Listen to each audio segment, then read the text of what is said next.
he said. "You're of age and supposed to be of mature intelligence. I tell you that this is a very stupid request, and Van Manderpoots always knows what he's talking about. If you want to stupefy yourself with the opium of impossible dreams, go ahead. This is the last chance you'll have, for tomorrow the idealizator of Van Manderpoots goes into the bacon head of Isaac there. I shall shift the oscillators so that the psychons, instead of becoming light quanta, emerge as an electron flow, a current which will actuate Isaac's vocal apparatus and come out as speech." He paused musingly. "Van Manderpoots will hear the voice of the ideal. Of course, Isaac can return only what psychons he receives from the brain of the operator, but just as the image in the mirror, the thoughts will have lost their human impress, and the words will be those of an ideal." He perceived that I wasn't listening, I suppose. "Go ahead, imbecile," he grunted. I did. The glory that I hungered after flamed slowly into being, incredible in loveliness, and somehow unbelievably even more beautiful than on that other occasion. I know why now. Long afterwards, Van Manderpoots explained that the very fact that I had seen an ideal once before had altered my ideal, raised it to a higher level. With that face among my memories, my concept of perfection was different than it had been. So I gazed and hungered. Readily and instantly the being in the mirror responded to my thoughts with smile and movement. When I thought of love, her eyes blazed with such tenderness that it seemed as if I, Dixon Wells, were part of those pairs who had made the great romances of the world. Eloise and Abelard, Tristram and Isolde, Aucassin and Nicolette. It was like the thrust of a dagger to feel Van Manderpoots shaking me, to hear his gruff voice calling, "Out of it! Out of it! Time's up!" I groaned and dropped my face on my hands. The professor had been right, of course. This insane repetition had only intensified an unfulfillable longing, and had made a bad mess 10 times as bad. Then I heard him muttering behind me.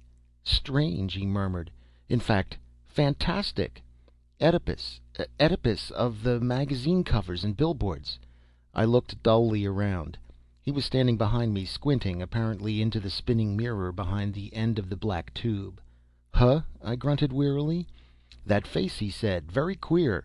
You must have seen her features on 100 magazines, on 1,000 billboards, on countless vision broadcasts. The Oedipus complex, in a curious form." "Eh? You could see her?" "Of course," he grunted. "Didn't I say a dozen times that the psychons are transmuted to perfectly ordinary quanta of visible light? If you could see her, why not I?" "But what about billboards and all?" "That face," said the professor slowly, "is somewhat idealized, of course, and certain details are wrong. Her eyes aren't that pallid silver blue you imagined. They're green, sea green, emerald colored." "What the devil," I asked hoarsely, "are you talking about?" "About the face in the mirror. It happens to be, Dixon, a close approximation of the features of de L'Isle d'Aigrion, the dragonfly." "You mean she's real? She exists? She lives? She—" "Wait a moment, Dixon. She's real enough, but in accordance with your habit, you're a little late. About 25 years too late, I should say. She must now be somewhere in the 50s. Let's see, 53, I think. But during your very early childhood you must have seen her face pictured everywhere. De L'Isle d'Aigrion, the dragonfly." I could only gulp. That blow was devastating. "You see," continued Van Manderpoots, "one's ideals are implanted very early. That's why you continually fall in love with girls who possess one or another feature that reminds you of her. Her hair, her nose, her mouth, her eyes. Very simple, but rather curious." "Curious!" I blazed. "Curious, you say? Every time I look into one of your damned contraptions I find myself in love with a myth. A girl who's dead, or married, or unreal, or turned into an old woman.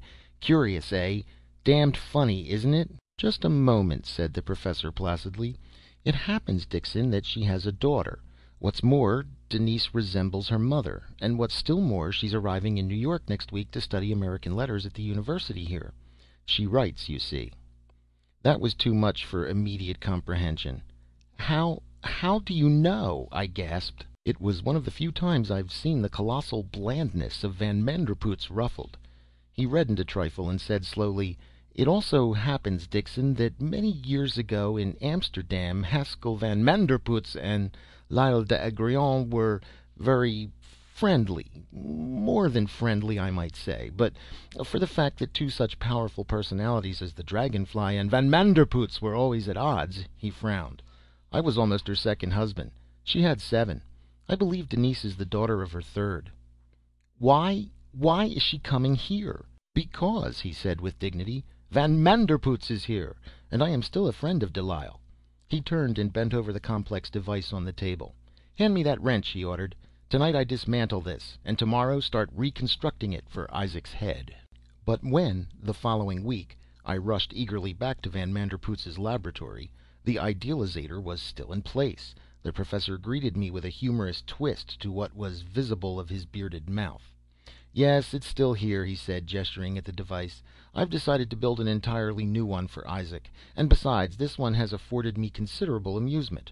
Furthermore, in the words of Oscar Wilde, who am I to tamper with a work of genius?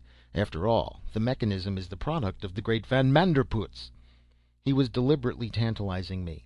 He knew that I hadn't come to hear him discourse on Isaac, or even on the incomparable Van Manderpootz. Then he smiled and softened, and turned to the little inner office adjacent to the room where Isaac stood in metal austerity. "Denise," he called, "come here." I don't know exactly what I expected, but I do know that the breath left me as the girl entered. She wasn't exactly my image of the ideal, of course. She was perhaps the merest trifle slimmer, and her eyes, well, they must have been much like those of L'Isle d'Agréon, for they were the clearest emerald I've ever seen. They were impudently direct eyes, and I could imagine why Van Manderpootz and the dragonfly might have been forever quarreling. That was easy to imagine, looking into the eyes of the dragonfly's daughter.